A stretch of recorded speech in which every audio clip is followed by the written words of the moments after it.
Hi, this is Scott Wilkinson, host of Home Theater Geeks. In episode 340, I chat with Peter Otto, Chief Scientific Officer at Comhear, about his work on beamforming technology. So stay tuned. Netcasts you love. From people you trust. This is Twit.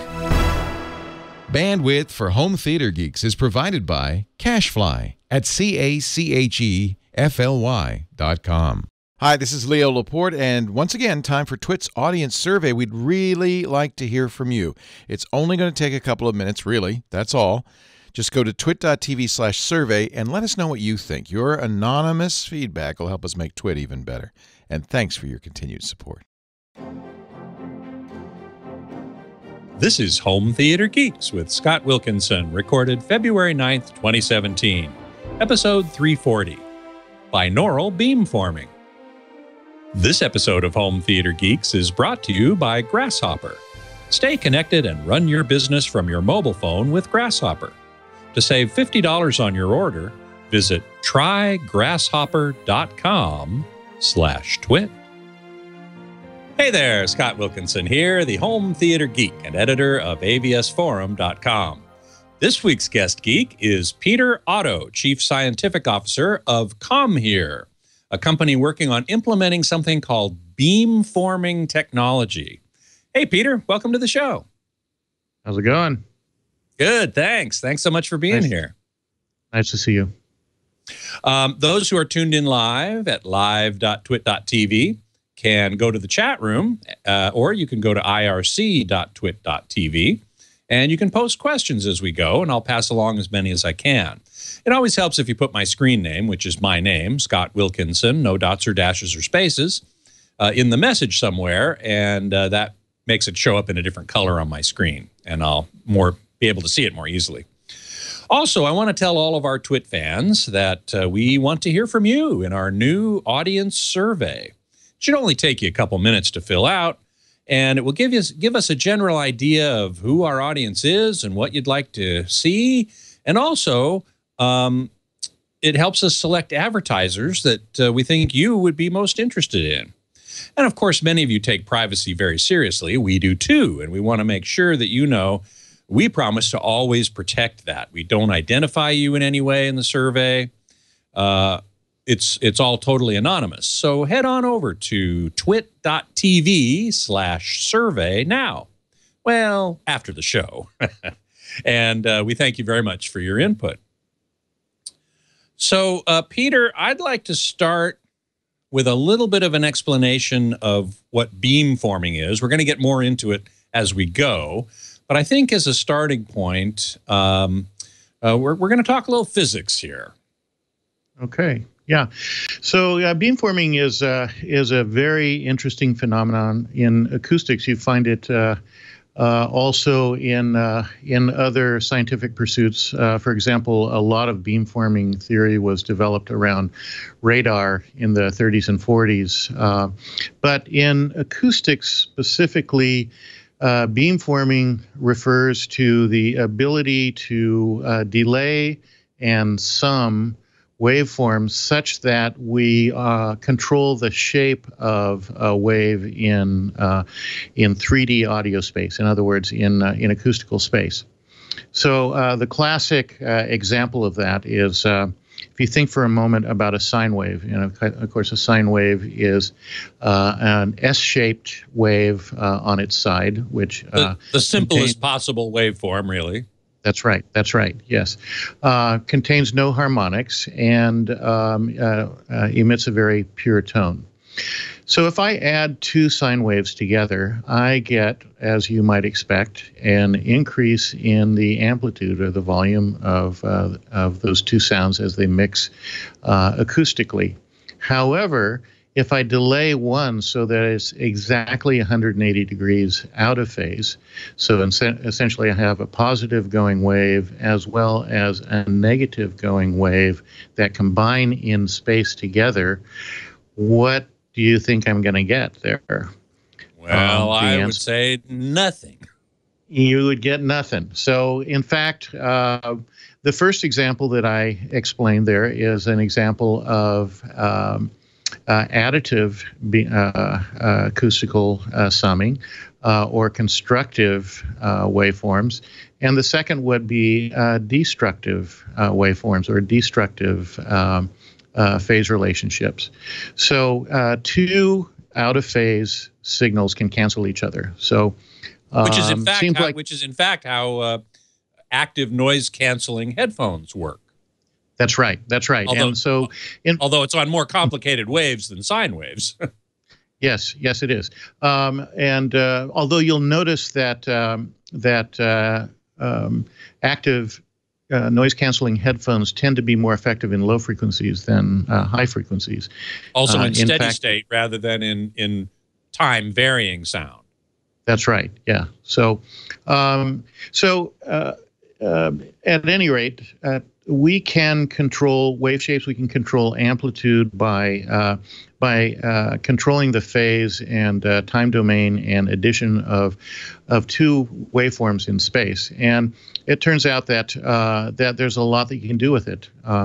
One example, as you mentioned, is controlling noise. So there's something in acoustic theory called anti-noise, and if I add noise plus anti-noise, and I'm very careful about the phase alignment of those two signals, then in fact I can cancel noise. And that's exactly what's happening in our noise-canceling headphones, which companies like Bose and others have introduced and are extremely useful. So I would never go on a plane without mine. That's for sure. Me either, especially the long hauls. I mean, yeah, right. Yeah. So, in fact, I'm wearing the Bose right now. It's there's a fair amount of HVAC noise in my office here at UCSD, and I'm hearing none of it. It's quite quiet within my little cocoon. What's happening here is I've got a little microphone on each headphone. It's listening to the environment, and it is producing an out-of-phase copy of the signal that's going into the headphone. Is mixing that with the acoustic sound that is leaking into my headphone from the environment and from the slight leakages around the earpieces. Those are adding together and radically lowering the noise that's reaching my ear canals by probably 30 dB or so. Exactly. So turns out there's some interesting things that you can do besides noise cancellation and radar. One of them has been exploited for many years in audio PA systems. So think about the PA systems that you've seen in a big live concert. You'll notice often that the speakers are trapezoidally shaped, and they're put into a series in which there's a careful angular relationship.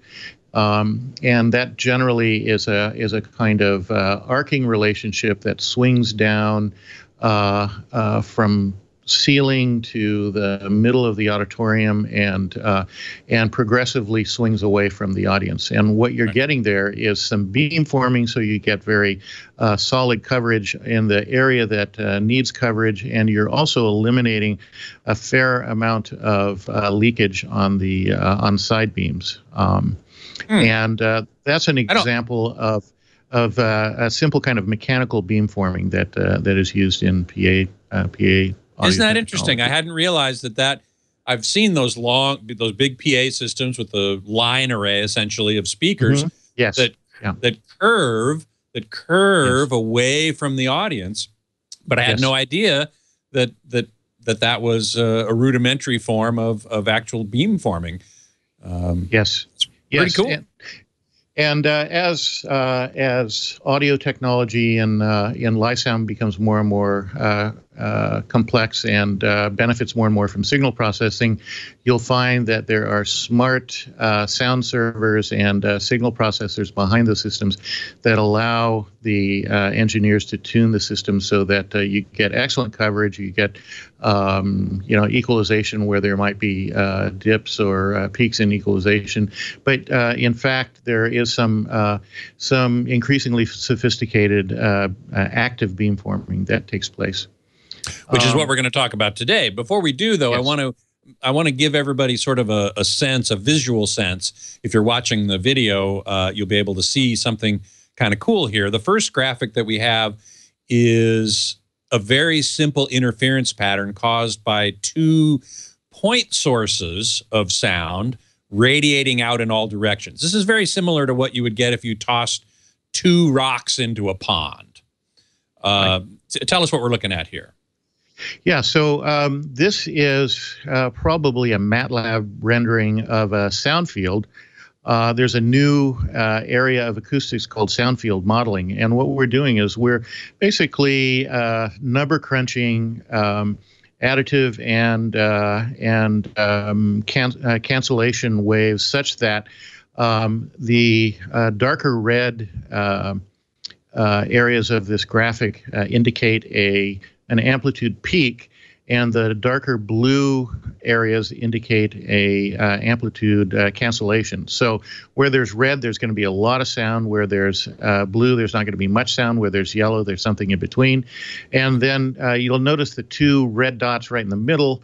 Essentially, those are speakers. And what I imagine is taking place here is we've got, let's say, a couple of 500 hertz sine tones that are in some way phase offset from one another.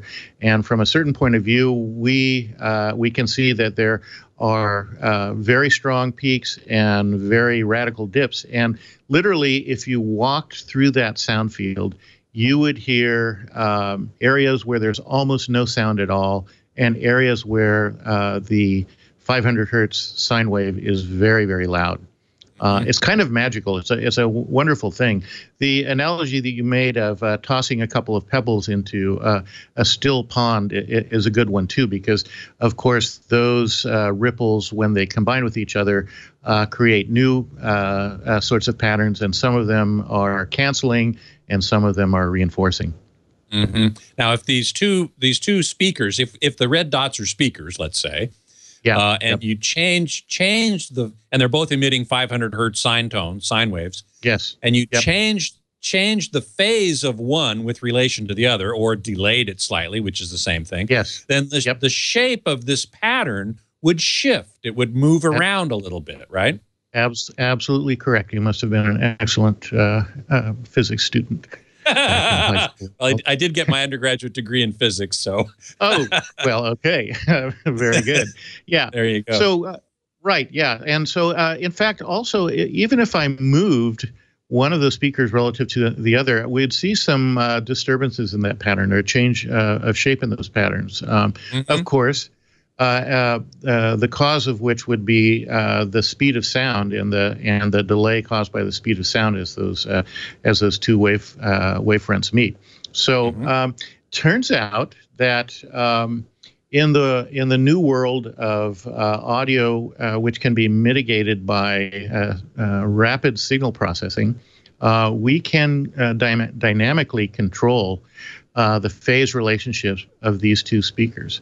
And it turns out that if we put several speakers together in a row to form what's called a line array, we can do something even fancier than just peaks and troughs.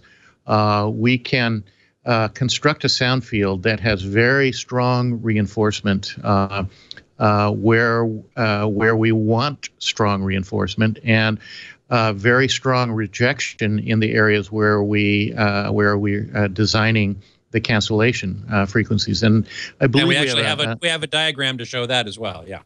Isn't that a coincidence? Yeah. So if we pull up number 2, we should be able to see that. Yep. There we go. Very good.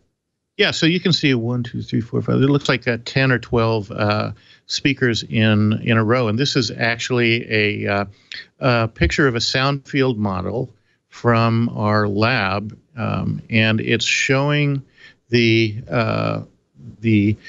rejection and reinforcement patterns. So, in fact, we've told our DSP to please form a beam very strongly, exactly in the center, and then form another beam at around 45 degrees. And then you can see that, in fact, there's going to be about a let's see, I think blue is going to be around 40 or 50 dB down from solid red. So you can see that there's quite a radical differentiation between the center of the beam and the cancellation areas, especially the most dark blue cancellation areas. So literally, if the scale that we're working here, that we're looking at is, let's say, a 1 foot wide 12-inch array, and we are viewing this array and listening to the array from, say, 3 feet in front of the array. If I'm dead center, I'm going to hear a very, very loud signal. If I take 2 steps to my left, I'm going to hear a null spot. So the signal will be pretty faint. Much. Yeah, not going to hear very much. Now, it's interesting. We can also see that to the left there is what I'd have to say is an unintentional lobe. So, and isn't it interesting? It appears to be at exactly the same angle as our second beamform off to the right. On the right, right? Yeah, exactly. Yeah. I was wondering about that. So this looks kind of symmetrical. Yeah. So it turns out. So let's say that if I'm dead center to the array, so if I'm looking at the center array, I'm at 0 degrees. Mm-hmm. If I'm off to the right in the center of the right beam, I would be at about plus 45 degrees relative to 0. Mm-hmm. And if I go off to the left, I would be at negative 45. So you can see that at negative 45, there seems to be an artifact, and that artifact, in fact, is caused by our front 45-degree beam. And this is predictable, and this is a function of simple delay in some beamforming. So it's interesting, but in fact, that negative 45 is not desirable for some of the applications that we have in mind for high quality audio. So a fair amount of my work and my work with my colleagues, both at UCSD and at University of Southampton, has to do with optimizing the performance of beamformers in applications that have to do with very high quality audio. Mm-hmm. So if I use a signal processor to produce the constructive and deconstructive characteristics of my beamforming, I can also add optimization to my signal processing routine such that it will cancel or it will remove some of these artifacts without compromising the acoustic or the spectral or the beamforming quality of the intended signal. So we're going from basic theory into some application explanations pretty quickly here, but you can see that if I have that kind of control, there are very fancy things that we can do with sound, and I would say that this is this type of work is emblematic of a next generation of audio and signal processing and new types of experiences that are going to be available to consumers at fairly reasonable prices and accessible in the marketplace in the weeks and months ahead. Mm-hmm. iPhone 87656, otherwise known as Hamid, is wondering about how he has problems with sound bars and wonders if something like this. The problem is that the sound bars he's tried so far don't really replicate 5.1 or 7.1 sound very well. And I'm just mentioning this to say that that's the topic of today's show. So you're going to get a lot about that. That's a very astute question, and we'll definitely get into that during this hour. Exactly. Crack Monster in the chat room is asking, is this a picture showing a single speaker as the source, or are you talking about an array? We're talking about an array here, what's called a line array. So a bunch of speakers in a line, right? Yep. Yeah, so let's see. 1, 2, 3, 4, 5, 6, 7, 8, 9, 10. It looks like 10 speakers. And those, in this particular example, those speakers are about 1 inch in diameter. So something that has not been done before, and that was really pretty original to the work that my lab at UCSD engaged in, is to apply some of this beamforming theory to a very small form factor so that we could deliver some new kinds of high fidelity and auditory imaging experiences to small groups of listeners or even personal listeners. So what had been applied on in the previously mentioned example of an auditorium or even a sports arena, which is an environment where you really need a lot of directional control, because sports arenas tend to be very, very reflective and have a hard time with intelligibility. In a space like that, you really need a lot of control. So we around 8 or 9 years ago, I started doing some research in small form factor beamforming, and it turned out that there had been very little investigation of this. At the same time, due to small desktop computer systems and gaming systems and all kinds of portable media like laptop computers and cell phones and portable Bluetooth speakers and any number of small portable devices that produce audio, a new generation of less expensive, lightweight, and better sounding full range small speakers became available. Around the same time, a new generation or new generations of signal processing chips became available. For example, the famous Motorola 56000 set, the Shark chips. The Shark was analog devices, but that's another example. Right. Yeah, that's just a different brand of signal processing chip, which is widely used in audio. Wilson also, acquired by Cirrus recently, has a beautiful set of signal processing chips that, by the way, handle a lot of I/O. So 16 channels of input, 16 channels of output, which right off the shelf is applicable to the kinds of applications that we had in mind. Amazing. You mentioned earlier a moment ago that you work at UCSD, University of California, San Diego, and also at the University of Southampton, did you say? We have colleagues at Southampton, and we also we have some students who did their undergraduate work here and have gone on to PhD program at Southampton. There's been a fair amount of back and forth. Most of that stemming from a research relationship that Dr. Filippo Fazzi and myself have maintained over the years. And ISVR, the Institute of Sound and Vibration Research, is a great lab out of the University of Southampton. And at University of California, San Diego, we have very strong programs in computer music, as well as electrical engineering, wireless theory, and so forth.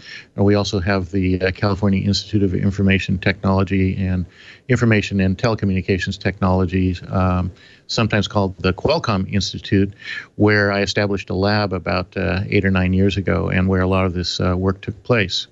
Well, this reminds me then, I'm sorry to interrupt, but this reminds me that, or indicates to me that really it's somewhat cross-disciplinary. Or what we're talking about today really has sort of come about from the interaction of a variety of different disciplines in academia, as you are, but also elsewhere. We have a graphic actually to show that, number 3.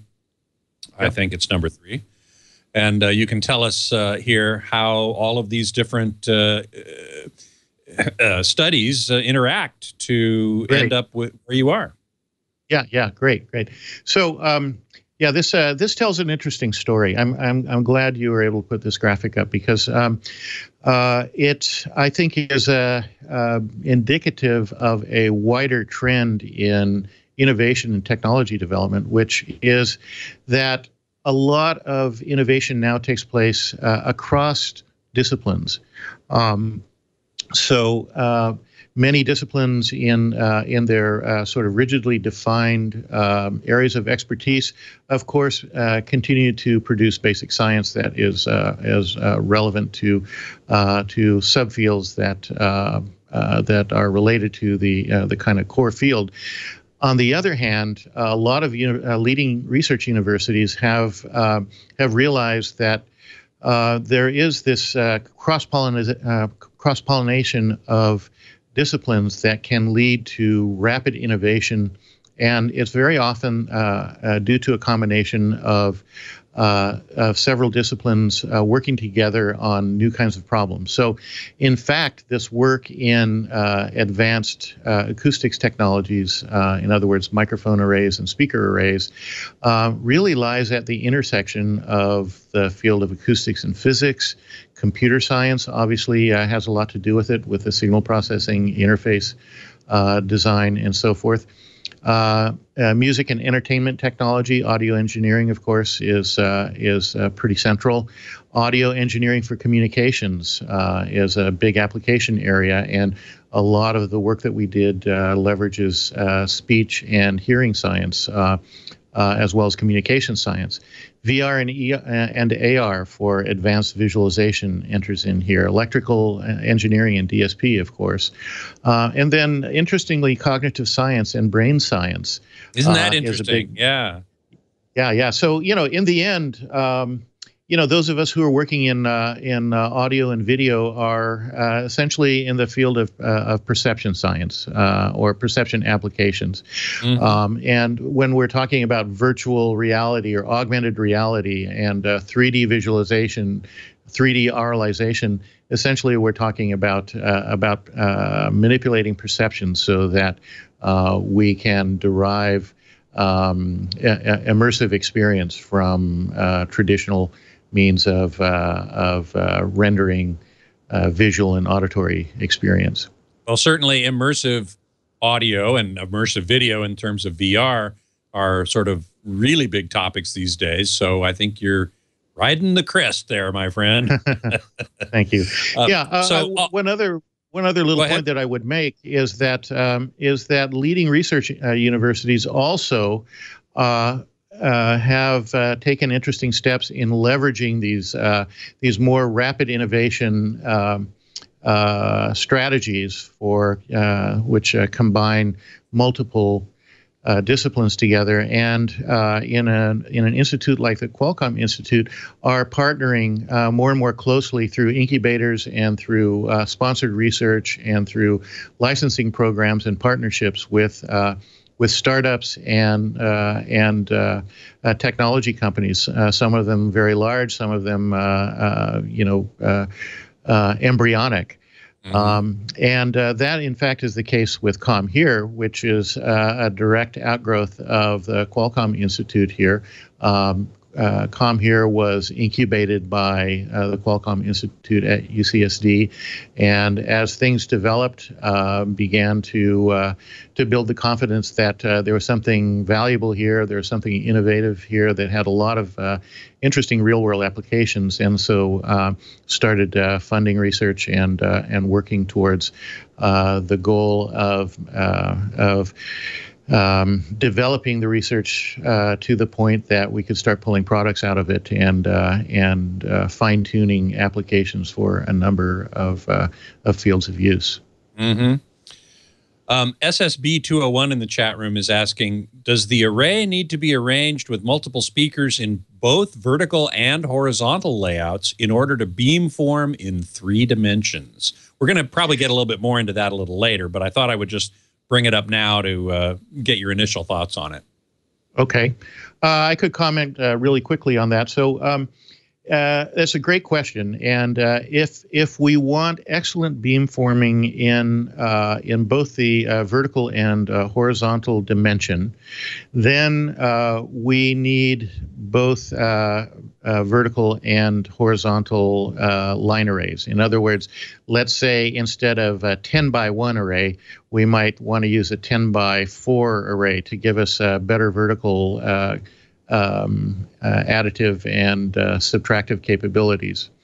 That said, however, we can do excellent 3D auditory imaging. That is, we can render such that you will hear vertical auditory images from a simple 2D line array.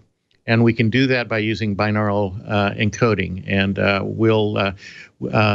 think I don't want to jump down that rabbit hole quite yet. Well, actually, binaural encoding and binaural playback or reproduction is our next port of call. But okay. if you will allow me for just a moment to take this moment to thank our sponsor for this episode, which is Grasshopper.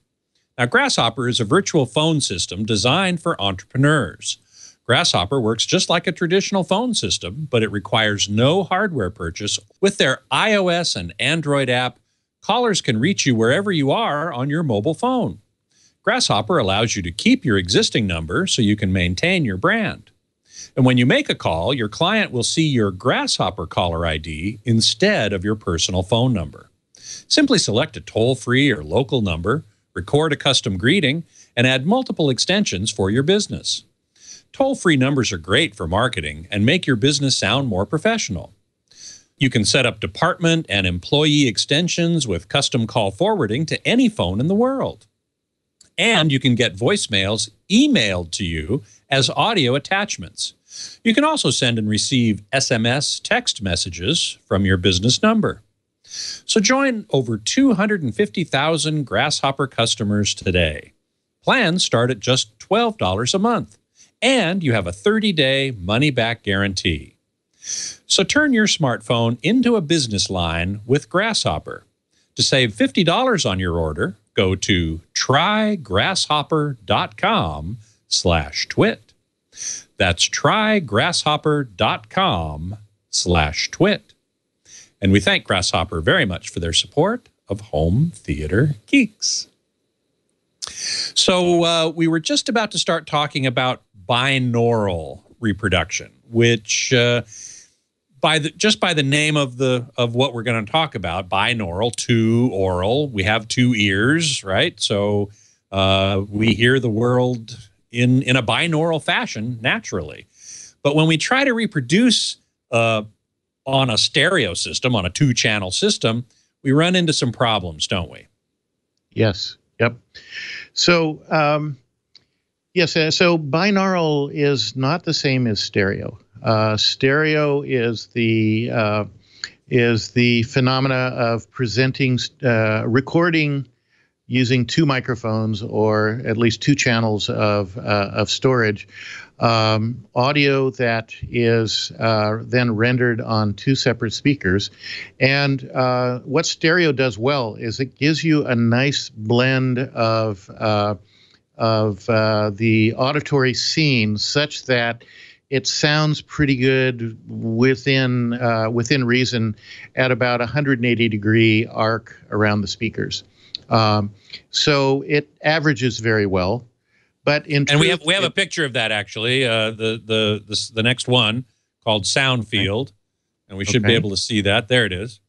Right. Okay. So the pink part of that display shows the area where we get good stereo coverage, and so if we're seated within, let's say, if this is indicating, I guess I can't quite see the scale, but if this is indicating a 10 by 15 soundstage, then we have a fairly large and wide soundstage that will deliver pretty reasonably imaged stereo audition. However, in the kind of purple zones, once we are inside of those purple zones, we will primarily hear the closest speaker. Okay, so if I'm off on the right, then I'm going to mostly hear the right side speaker. And if there's not much stereo information in the right side speaker or center channel information in the right side speaker, then I'm not going to hear that very well. And the auditory image will become lopsided and therefore a little bit distorted. So we'll start to lose the kind of nicely blended stereo image and our stereo perspective is compromised. Mm-hmm. Okay, so what can we do about that? One thing we can do is we can just always stay in that area. But it turns out that if we listen to headphones, we get quite a different image. And one of the things that we get is a pretty good soundstage with some exceptions. On the other hand, headphones present their own problems. They actually introduce a different timbral artifact than what we hear with speakers. And our friend David Griesinger has written extensively on this and has done some amazing demonstrations of how different music sounds in the ear canal when it's presented by a speaker or when it's presented by headphones. And there's also another imaging problem that you get with headphones, which is if you think really carefully and honestly to yourself, what happens when a stereo signal goes from left to right and you're auditioning on headphones? It goes right through the middle of your head. Yes, I hear, and most people perceive that sound does not externalize. When sound is panned from left to right, it goes through the middle of your head. And that's a problem. That is not an accurate representation of what music sounds like in the real world. If you can contrast that to what instruments sound like in a jazz club or in a fine-sounding chamber hall, if in the event, say in an opera, when a singer is moving across the stage, we don't perceive that as going through our head. We perceive that as being a multidimensional image. It has depth, it has width, it has height. And it's out there in front of you. Right. Yeah, it's not walking through, the singer is not walking through my head. It has that localization has a context, and that context can be very, very vivid. Now, it turns out that just a pair of stereo microphones, if they're properly deployed, can capture a lot of stereo imagery. And the problem is that very often that stereo imagery is not very well rendered.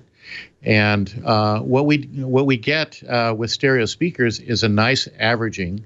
And with great stereo speakers, if we sit just in the right place and everything is tuned and we've got a nicely tuned room and we've got acoustic control and so forth, then we can get a fair amount of dimensionality from a pair of stereo speakers. But for the most part, stereophony collapses into a nicely averaged kind of sound field that doesn't reveal much dimensionality. And then we mentioned the problem with headphones, and the problem with headphones is, yes, we get a lot of clarity, we get a fair amount of definition, but the image is collapsed inside of our head, and it doesn't externalize very well. Right. So it turns out that that there are some techniques for mitigating that problem. I should mention that the reason that the problem exists with regular stereo is due to something called crosstalk. And I believe we have a diagram to show that, to illustrate that. Yeah, okay, perfect, yeah. Okay, so yeah, what this diagram is showing us is that direct sound from speakers reaches your ears as you would expect. So the solid red and green lines, red is right, green is left, are reaching the ears that they're intended to reach. But due to crosstalk, some of the sound from the left speaker hits the right ear and vice versa. So the broken green line is leaking over to the right ear, and the broken red line shows that audio from the right speaker is leaking over to the left ear. And this creates a blur in the spatial image, and the dimensionality of the stereo source, or even a carefully recorded binaural source is compromised. We'll talk about what binaural recording is in a little bit. Yeah. But at any rate, so you get the idea. Crosstalk is kind of what the name implies. Some of the right channel leaks into our left ear. Some of the left channel leaks into our right ear, and that causes a blur in accuracy and soundstage. That is, which doesn't, of course, occur with headphones because the two ears are isolated. But right. You have other problems with headphones. We have other problems because you know, if the left speaker is a cello and the right speaker is a violin, yes, we get crosstalk, but we also get a lot of the direct signal. And in fact, that balances well, whereas if we record that with a stereo microphone, we don't get so much crosstalk. And in that case, both with regular speakers as well as with headphones, there's we're not reproducing the right amount of crosstalk. In one case, there's too much. In the other case, there's not enough. So there's a process called crosstalk cancellation, and crosstalk cancellation can eliminate the leakage between the right channel and the left channel. As I said earlier, though, we don't want to completely eliminate that, because that if you completely eliminate crosstalk, then you get what you get with headphones, which is you lack lateralization, and sounds that are moving from left to right or right to left sound like they're going through your head. So it's true. So, for example, a singer on the stage in an opera, as you pointed out before, they're singing over on the right side of the stage, but that sound is going to still reach your right ear, but also somewhat a little bit your left ear, even in a live situation. So you do want some crosstalk. Yes, yeah, and plus there's also reflections that get into both ears, and there's a very delicate balance of direct sound versus reflected sound, as well as crosstalk sound, which is in a natural acoustical environment. The far ear does allow some leakage to get in. So what we really want to do is we want to be able to produce that dimensionality and that mixture of direct sound and indirect sound very well. And that takes us back to beamforming. So it turns out that if you use beamforming to optimize right channel audio information and to beam it onto the right ear, controlling the amount of crosstalk that goes onto the left ear. And I'm not saying cancellation, I'm saying control. So in fact, we've come up with this idea, crosstalk control, as a very important component to getting stereophony right. So if I control the amount of crosstalk that's getting into your left ear, and I beamform my left signal so that most of the audio from my left signal is going onto your left ear, but a little bit of it is getting onto your right ear, then in fact, this eliminates that ambiguity, the blur, and the lack of dimensionality that is caused by crosstalk. And so it turns out that using beamforming, going back 10 minutes to our earlier conversation, in a linear array, and simply using nicely recorded stereo music, and then literally pointing left channel information onto your left ear as though we have a flashlight beaming sound onto your left ear, and then pointing the right channel information onto your right ear. Let's use the analogy of a regular speaker is like a floodlight. A beamforming speaker is like a spotlight. So we're able to direct left channel information on your left ear, right channel information onto your right ear. We control the amount of leakage that goes back and forth, and voila, what happens is you get 3D audio. So that is a breakthrough, and that is something that's not been done in a commercial product before. And we have a graphic to sort of illustrate that a little bit. The next one in the series. Let's take a look at that one. Okay, so here we have a line array, a beamforming line array, presumably, and most of the sound is, in fact, only getting to the ear it's intended for. That's right. Yeah, and you know, this graphic is not particularly an oversimplification. There's a few details that we leave out. It's a little bit more complicated than that, but it really conveys the primary notion here, which is we are using this line array to focus one channel of audio on the correct ear and another channel of audio on the other correct ear. And in fact, actually for the right channel information, every single one of the speakers is being used. Some of them are used for reinforcement, or the primary component is used for reinforcement. Some of them are using to cancel this the amount of audio getting to the unintended ear. But in the end, what you get is the sense that you're sitting locked into an acoustical beam that balances very, very well. And when you get inside of that beam, the sound goes from kind of a flat-sounding stereo. It sounds very good.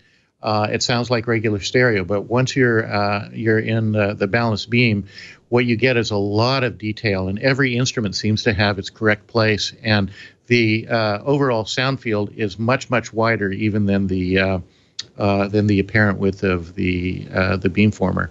So the beamformer might be 20 inches wide, but what you hear is a soundstage that is 20 feet wide.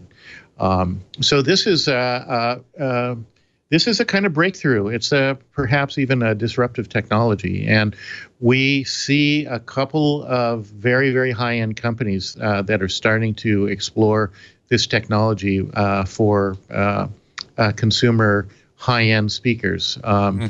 Comhear has been working on this probably for longer than anyone else, and is doing a lot of exploration in terms of audiophile quality, but at much more affordable price points than the high-end companies are working on.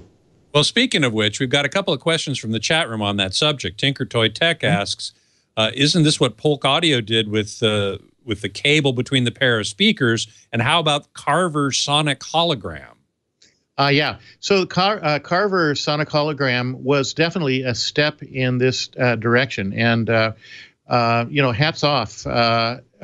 Carver became very concerned and interested and a strong proponent of sonic imagery. And there have been I can't say that I know exactly what techniques they were using, but there was some attempt at crosstalk cancellation, but it was using standard stereo, and there is an inherent problem in crosstalk cancellation, which is unintended artifacts which pop up.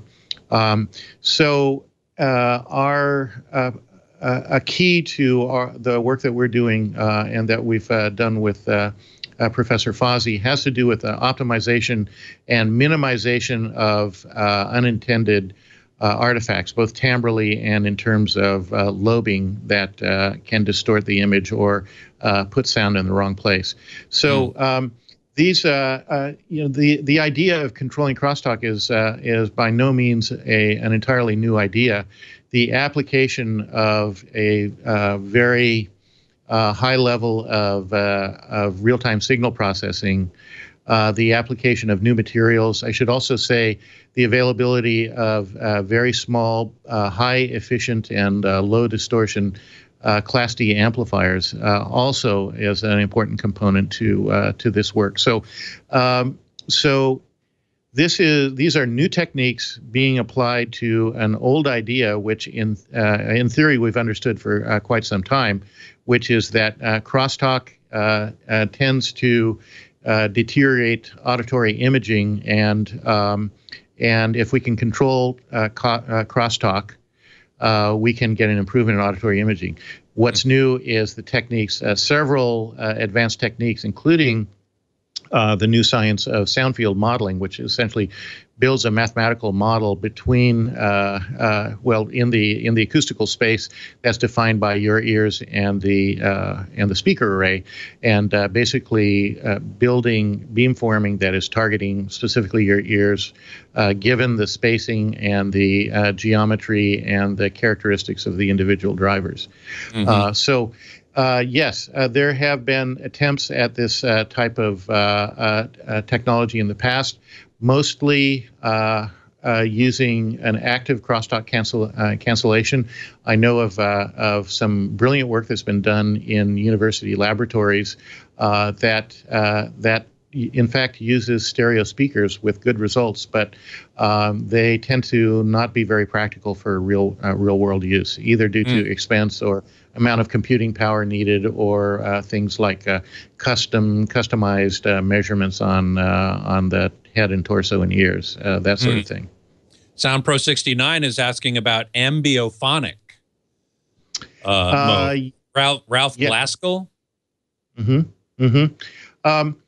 Yeah, so there are a lot of, well, I should say in general, the world of 3D audio has really experienced a big uptick in the last several years, mostly due to the excitement and investment that's been put into VR and AR types of technologies, but also, I think also due to the advancement of scientific analytical tools like MATLAB and the availability of instrumentation like B&K instruments for in-ear calibration and measurement, better acoustical spaces, less expensive audio gear, the increasing compute power that can be directed towards things like ambisonics and wavefield synthesis and other exotic means of either capturing or rendering 3D audio. I'm thinking also, for example, EOSono, which used wavefield synthesis with a large linear array of speakers all the way around the theater. Yes. Yeah. I actually had the privilege of visiting their labs, and I did hear the installation at the Man Chinese Theater, and I have to say,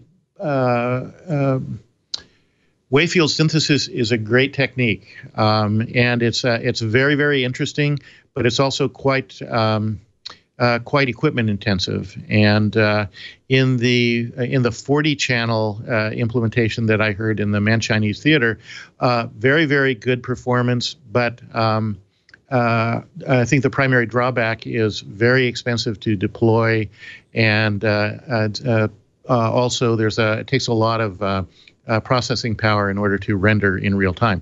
Of course, with Moore's law, you can just wait a little while and there'll be better processing and double the processing power in 12 to 18 next months. year. But yeah, right. Yeah.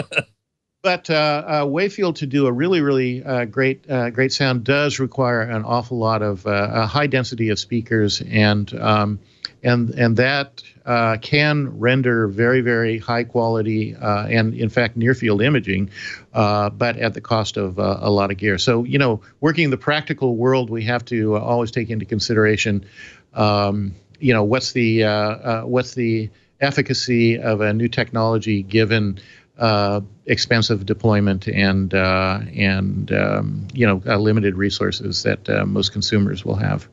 Right. A couple people are asking about frequency ranges and how high frequencies are more directional than low frequencies, and does that affect things?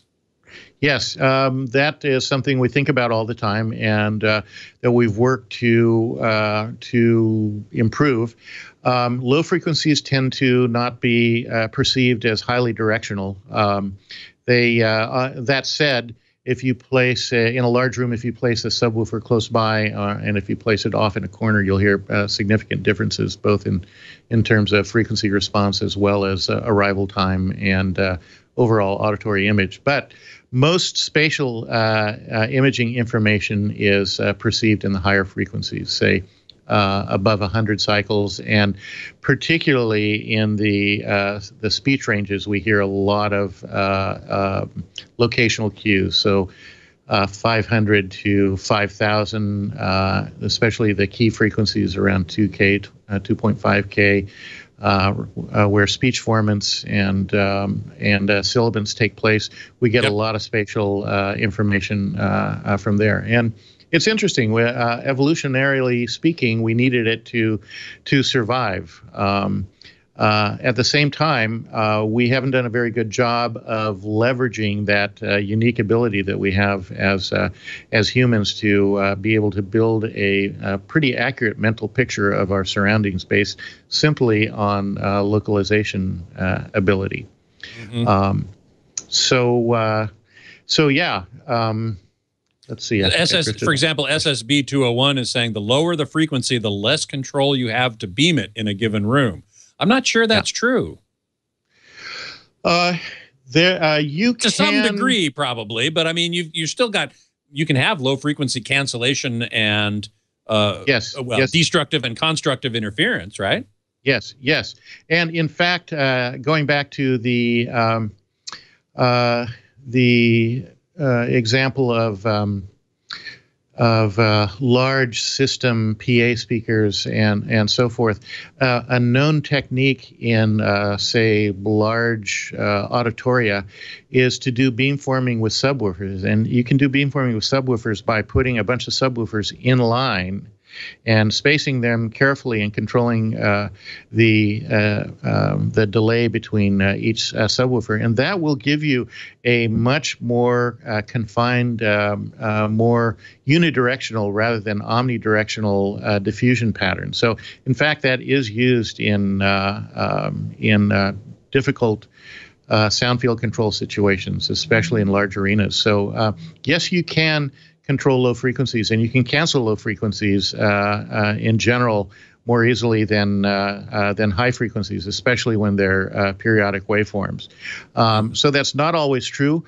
However, in an array, there is a lower limit and an upper limit to how accurately we can control our frequencies. So especially with these small drivers that we use, we start to lose control under around 200K. And so we have to use 200 hertz, you mean? That's 200 hertz. And so we have to use differing techniques, including equalization or additional drivers in order to reproduce some of the lower frequencies. There's also something interestingly called spatial aliasing, which is where these foldovers and reflections take place. And that's due to, that's always a factor of the spacing of speakers and particular frequencies being reproduced at speaker spacing intervals. Mm-hmm. It's fascinating. It really is. I can't find it right now, but I did see a comment or a question earlier in the chat room referring back to that diagram of the head and the more beam-formed, less crosstalk between the ears. Doesn't that imply a very narrow sweet spot? That if you move out of that, there's the picture again. If you move out of that narrow sweet spot, the effect will be lost or compromised. Yeah, that's a very good point, and it's true up to a point. So yes, if I moved completely into the left channel beam, I would start to lose my full imaging, and absolutely true. However, there are some things that we can do about that. And because of the fact that our beamforming is done with a real-time signal processor, we can move the beam as you move. Well, how do we move the beam? Well, we could tell the beam that we're moving. So, for example, if I had a smartphone and I had a little controller and I say I want to move the beam over 6 inches to the left or maybe 12 inches to the left, I get about plus or minus 6 inches on just head movement without collapsing the binaural beam. But if I want to really move around a lot, then I would either tell the beam where I'm going, or I would track my movement. And I can track my movement very easily using a video camera or something like a Kinect. And all we have to do is look about 10 times a second and track the profile. So if my profile moves a foot to the left, I can, as I'm moving, I can actually move the beam to follow me. If I've got a kind of static listening setup, let's say I'm doing 3D audio with games, and my son and I like to sit in our particular places and do our gaming stuff, then we can set the beam so that they'll focus on the seating position where we are, and we'll stay in the sweet spot all the time. Does that mean that you can actually beamform a stereo signal to 2 different locations at once? Yes, yeah. In fact, we did that at the Mass Effect ride in Santa Clara at Santa Clara's Great America theme park. We were approached by Electronic Arts and 3D Live, this great 3D visualization company, and they had a 60-foot wide 3D screen with just amazing 3D imagery. But unlike a traditional theater, this does not use a projection system or a perf screen, and the imaging has so much Z-plane, so much depth that images are actually floating over the audience. And the creators came to the lab and said, "We don't know what to do about this. We got this money scene where a vehicle crashes and all these bugs come out and they fly around your head, and we don't know how to do that. We don't know of any surround sound system that can reproduce that effect. And there's a particular point where we want to have a whisper right in the ear of the listener. How do you do that?" So what we did was we used binaural encoding to put those near-field sounds into the ears of the listeners, and we built them into the railings of the seating. And so we use one beamformer to cover 2 listeners. So one in front of 2 seats, and we are actually doing 4 beams, 2 pairs of binaural streams that are imaging very, very accurately. And this has been very well reviewed, and it's really exciting, an incredible, fun project to work on. And so, yeah, you can cover numerous people. We've also done some things like 3 beams, each beam doing a different language for signage or conferencing. And the amount of rejection that you get from one beam to the next, especially in a fairly well-controlled acoustical environment, is pretty impressive. We've done actual real live conferencing at the university where we had several talkers working in different languages, and we arranged the seating so left third of the audience is German, center is English, and right side is Japanese, and the whole thing just went smoothly as could be. That's amazing. That's amazing. What about overhead sounds? We only have a few minutes left, but I really want to make sure we touch on that subject as well, because as we mentioned earlier, we now have immersive audio, Dolby Atmos, DTSX, Sure. Oro 3D. Yeah. And so, well, first of all, before we get to as part of that, let me show people the graphic, which I believe is called Effects.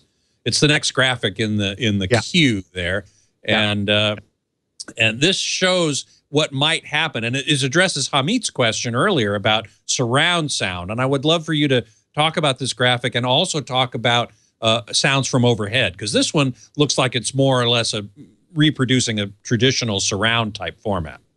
Yes. Yeah.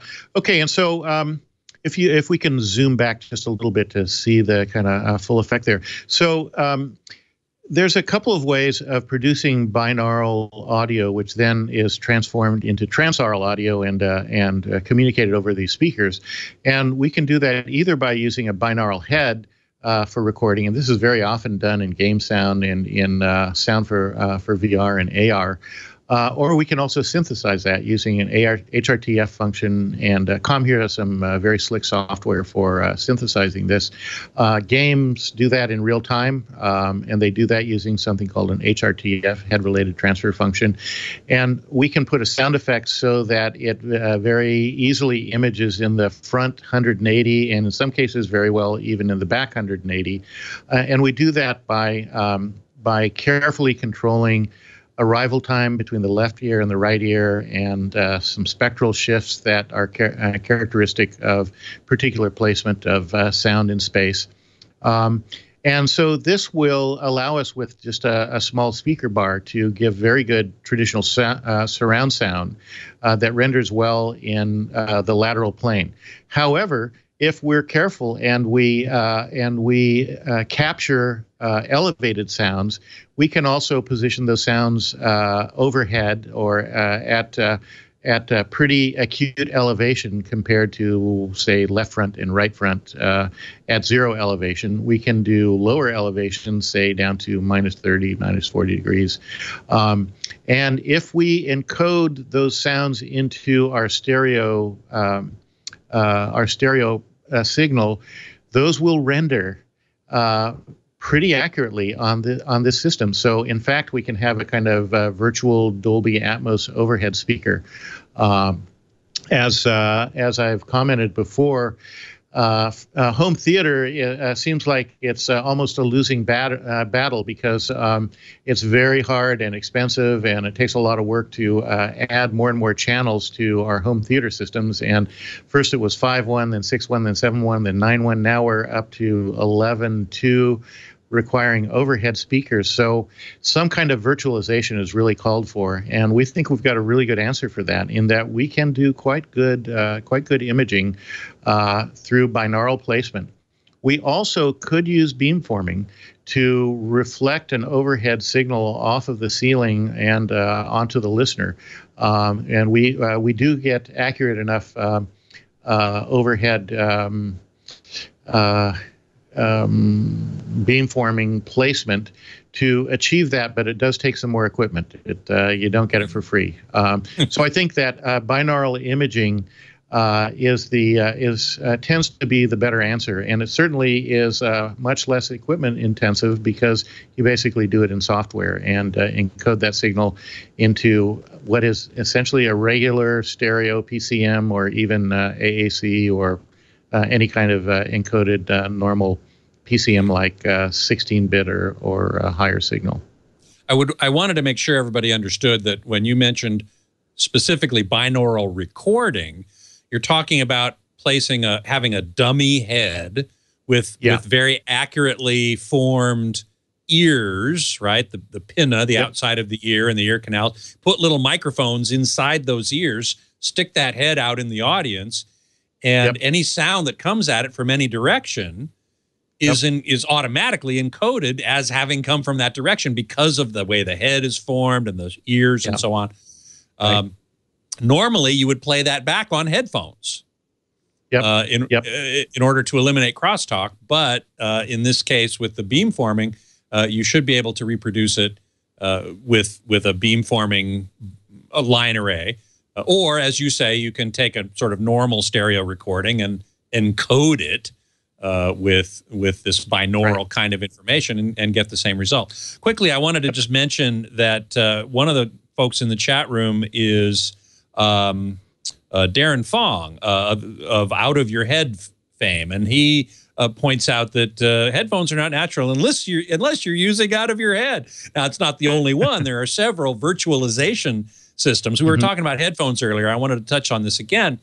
Several virtualization systems, including Out of Your Head, including Smith Realizer, including DTS Headphone X, that sort of make it seem like there are speakers out in front of you. And I just love to get your thoughts on that.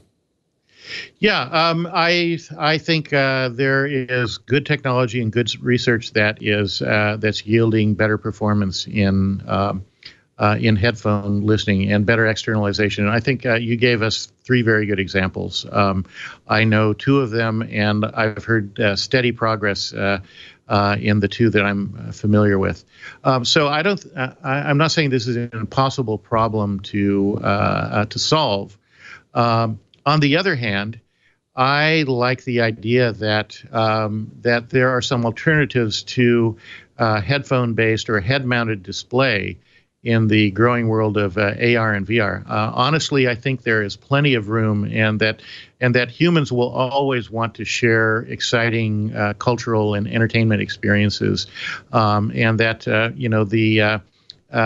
a fun Friday night for a couple of folks who are dating or sharing their evening together might just as easily involve going to a shared immersive experience and hearing very, very well rendered transaural 3D audio, which you can sort of enjoy together rather than spending the evening with head-mounted displays and sort of having this kind of isolated sequestered experience. Yeah. Yeah, yeah, the sealed, isolated experience. I think, and some of the new wave of entertainment, for example, the Mass Effect ride that I mentioned in Santa Clara at Great America, is a great example of a fun shared experience where everybody's really having the same experience.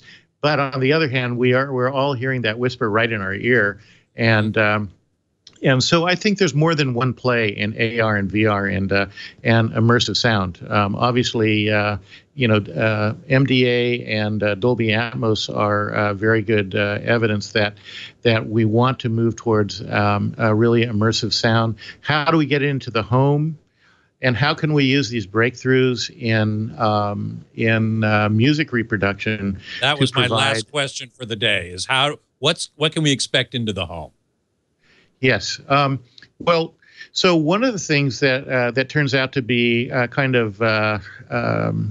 infinitely amazing to me is how good just stereo music sounds on a good transaural system. So it turns out that as I mentioned before, a well-recorded stereo signal is full of very vivid spatial information. And that renders very well on the Comhear speaker and on speakers where crosstalk is well controlled.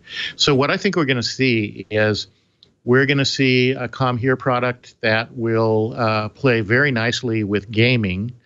So something that's optimized and is not too expensive for avid gamers to purchase.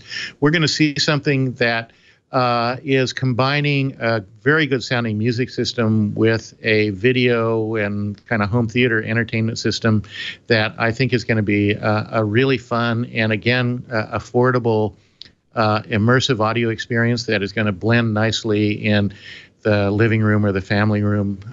You're not going to have the issues of cabling and power and cutting holes in the speaker and pulling cable and all that kind of stuff. So I can certainly see this applied to a sound bar, for example. I mean, yes, and it has been in the past. A Yamaha did something like this quite a few years ago. You're just taking it another level. Yeah, yeah. In fact, that was my first experience with beamforming, and they did a great job. It was, this goes back about 10 years, I think. And what they were using reflective sound and sort of a monaural beam, so they weren't doing transaural. They were taking another approach, and it's absolutely creditable. And I love what they did with it. But I think this is the next step. It's a newer generation of all the components, and it also leverages mathematical modeling and so forth. So yes, there's going to be home sound bars. There's licensing discussions in place now. So I think we're going to see several products this year, and we can see it going into communications products as well as pro audio, as well as form factors that are made for home gaming and family room kinds of entertainment, and higher end living room or higher end more audiophile, very high quality, again affordable music systems. And in fact, there is a website that's just gone up called yara3dx.com. Where interested listeners can hop on and join a mailing list to stay abreast of these developments. But and that's YARRA numeral 3DX. Yes. Yara is the sort of consumer or brand that Comhear is establishing and working on. That's correct. Mm-hmm. Yep. Yeah. So Yara. Yara3DX, 3123dx.com. Yara, you'll notice, is, very good. Oh, great. You'll notice Yara is array spelled backwards. Not sure where that I didn't notice that. That's great. I love it. Fantastic. Well, listen, unfortunately, we've run out of time, and it's been such a great discussion, and I really appreciate you being here, and look forward to having you back on when we've got some actual products to talk about. Okay. Yeah, these are coming into the pipeline. They'll be available shortly. So, Scott, it's been great. Your questions are great. Very perceptive. Very brainy stuff. So, really well, we like to geek out on this show. So, okay. Thank you so much. That's Peter Otto at Comhear. You can go to comhear.com. That's COMHEAR. Or now, Yara3DX.com, YARRA 3DX.com. Peter, thanks again for being here. Okay, take care. You can find me always at avsforum.com. You can email me at scott@twit.tv. And you can follow me on Twitter at htgeekscott and at avsforum. You can always find previous episodes of Home Theater Geeks right here at twit.tv/HTG and on our YouTube channel, youtube.com/twit Home Theater Geeks. Next week, my guest geek is scheduled to be Philip Jones, who is the product technology manager at Sony, to talk about many of Sony's latest technologies, in particular video technologies. They came out with an awful lot of great stuff at CES, and so we're going to dig deep into those next week. However, I should point out that we're actually pre-recording that show tomorrow, Friday, February 10th at 5:30 to 6:30 p.m. Pacific Time, 8:30 to 9:30 Eastern Time, so that it can be played at its normal time next Thursday when I'll be on vacation. So if you can, please join us live tomorrow, February 10th, Friday at 5:30 p.m. Pacific Time. And hopefully we'll see you there in the chat room. Until then, geek out.